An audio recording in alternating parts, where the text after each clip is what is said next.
Nalazimo se kod Pavličevića. Oni imaju nadimak Vele. To je jedna vinarija, manja, ali sa dugom tradicijom, znači decenijama se prije proizvodilo, upravo nam je Ivan Stariji pričao kako se nekada proizvodilo u Zace, gdje su bili vinogradi sjajni, kvalitetni za plavac mali. I on bi i danas to napravio, međutim bio bi osamljen tamo i zapravo taj vinograd bi kroz neko vrijeme to grožđe i tako bilo bi na meti i ništa se od toga ne bi dobilo.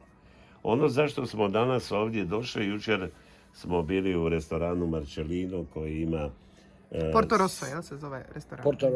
Porto Rosso, da, od vlasnika Marcellina, pa po njemu ja i kažem Marcellino.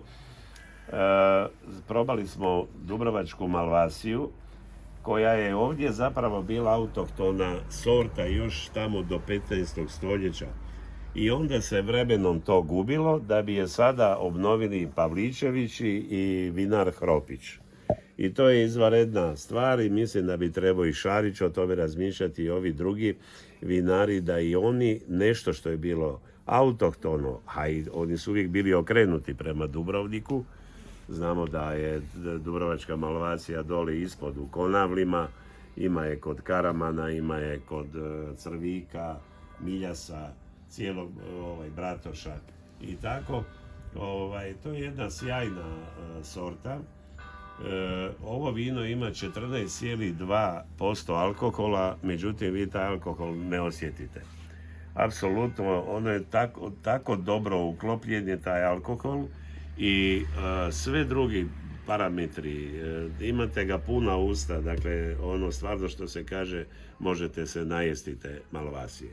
Meni je drago da sam, evo, ja volim doći u svim mjestima gdje dođem i na kontinentu i u Dalmaciji kod vinara, bili oni veći ili manji, to su vrijedni ljudi, jer zapravo je vinar sluga i sluga je on posla i vina. Tek na kraju taj proizvod, ako sve dobro prođe, ako je prošla dobra godina, dakle da je sve bilo što se klime tiče, a to je tvornica pod nebom, tako mnogi kažu, i nikad ne znaš šta ćeš na kraju godine u jesen pobrati, da se zaista jako trude ljudi sa tim vinom i to bi trebalo znati cijeniti. Oni su i individualci, nema i puno, tu je jedna familija, evo tu su troje, otac, sin i majka, a naravno postoje vinarije koji imaju plaćene radnike, dakle ove koji imaju i strojeve. Danas se strojevima ulazi preko loze i šiša se, odnosno trga se list, trese se kasnije kod branja, dakle sve ide strojno i sad možete zamisliti tu razliku.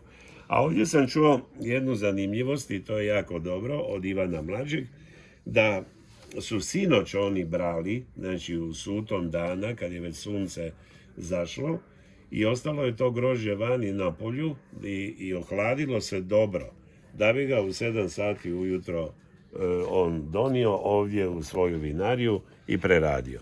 To je odlično zato što ostanu parametri odlični, a pogotovo što se tiče mirisa i okusa grožđa.